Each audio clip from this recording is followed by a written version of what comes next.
আসসালামু আলাইকুম রহমতুল্লাহি ওয়া বারাকাতুহু। সম্মানিত দর্শকবৃন্দ, এ পর্যায়ে আমরা কোয়েল পাখির লালন পালন সম্পর্কে কিছুটা সময় আলোচনা করব। চলুন শুরু করছি ভূমিকা। আসসালামু আলাইকুম, সবাইকে স্বাগত। আজকের ভিডিওতে আমরা আলোচনা করব কোয়েল পাখি বা বটের পাখি লালন পালন সম্পর্কে। এই ছোট্ট পাখিগুলো শুধু মাংস ও ডিম উৎপাদনের জন্যই নয়, বরং স্বল্প খরচে লাভজনক খামার ব্যবস্থাপনার জন্যও খুবই প্রয়োজনীয় বিষয়। এবার আমরা আলোচনা করব কোয়েল পাখির পরিচিতি সম্পর্কে। কোয়েল এক ধরনের ছোট্ট আকারের পাখি। এরা সাধারণত 150 থেকে 300 গ্রাম ওজনের হয়ে থাকে। বছরে একজন মাদি কোয়েল 250 থেকে 300টি ডিম দিতে পারে।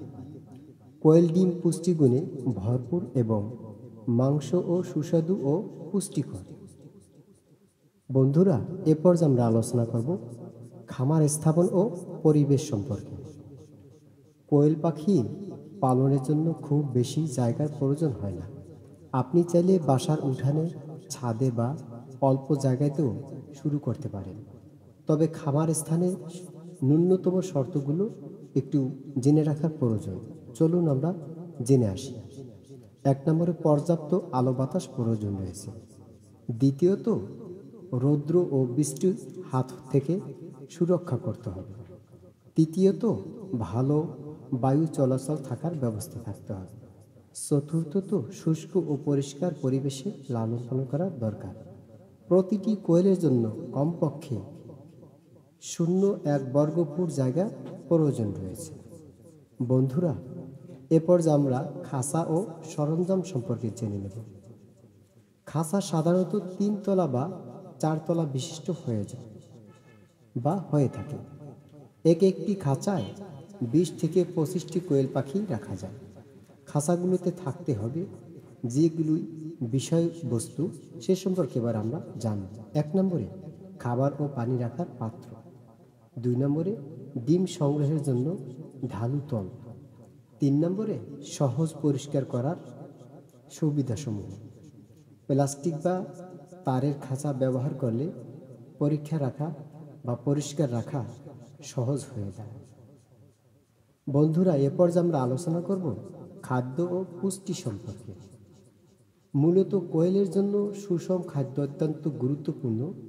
খাদ্যে থাকতে হবে যে সকল বিষয়বস্তু তা আমরা এবার জেনে নেব। 1 নম্বরে 20 থেকে 24% প্রোটিন। 2 নম্বরে মিনারেল ও ভিটামিন। 3 নম্বরে পর্যাপ্ত পানি। বন্ধুরা, প্রতিদিন একজন কোয়েল প্রায় 20 থেকে 25 গ্রাম খাবার খায়। খাদ্যে ভুট্টা, গমের গুঁড়া, সয়াবিন মিল, মাছের গুঁড়া ইত্যাদি মেশানো যেতে পারে। প্রিয় বন্ধুরা, এরপর আমরা জানব কোয়েল পাখির রোগ ব্যবস্থাপনা ও পরিচর্যা সম্পর্কে।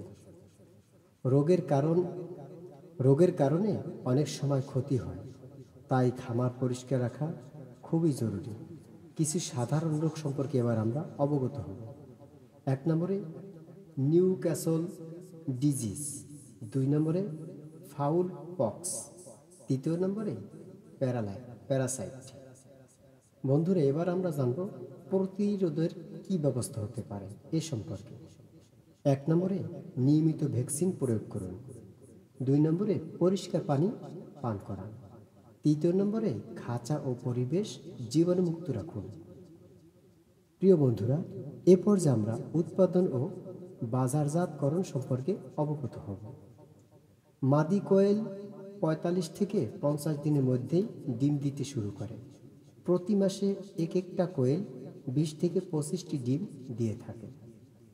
40 থেকে 45 দিনে মাংস বিক্রয়ের উপযোগী হয়ে যায়। বাজারজাতকরণ কিভাবে করতে পারেন এ সম্পর্কে আমরা একটু আলোচনা করে চলুন। বন্ধুরা, এ সম্পর্কে আলোচনা করতে গেলে 1 নম্বরে যে বিষয় সেটা হলো লোকাল বাজার। 2 নম্বরে সুপার শপে। 3 নম্বরে অনলাইনে আমরা ক্রয় বিক্রয় করতে পারি। 4 নম্বরে সরাসরি ভোক্তার কাছ থেকে বা কাছে গিয়ে বা কাছে এনে আমরা ক্রয় বিক্রি করতে পারি। ডিম ও মাংস সম্পর্কে উভয় বিক্রির ভালো সুযোগ আছে। বন্ধুরা, এ পর্যায়ে আমরা জানব উপসংহার ও উৎসাহ। সবশেষে আমি বলবো আপনাদেরকে, কোয়েল পাখি পালন একটি লাভজনক ও স্বল্প ঝুঁকিপূর্ণ খামারে উদ্যোগ। সঠিক পরিকল্পনা ও যত্ন পরিচর্যা করলে অল্প পুঁজি বিনিয়োগেই ভালো লাভ করা যায় এবং তা সম্ভব। বন্ধুরা, ভিডিওটি যদি আপনাদের কাছে ভালো লাগে তবে অবশ্যই লাইক, কমেন্ট, শেয়ার, সাবস্ক্রাইব করে আমাদের সাথে থাকবেন, ভুলবেন না। আপনাদের সবাই আন্তরিক মোবারকবাদ ও শুভেচ্ছা জানিয়ে নেক্সট ভিডিওগুলি দেখার আমন্ত্রণ জানিয়ে আজ এ পর্যন্ত। আল্লাহ হাফেজ।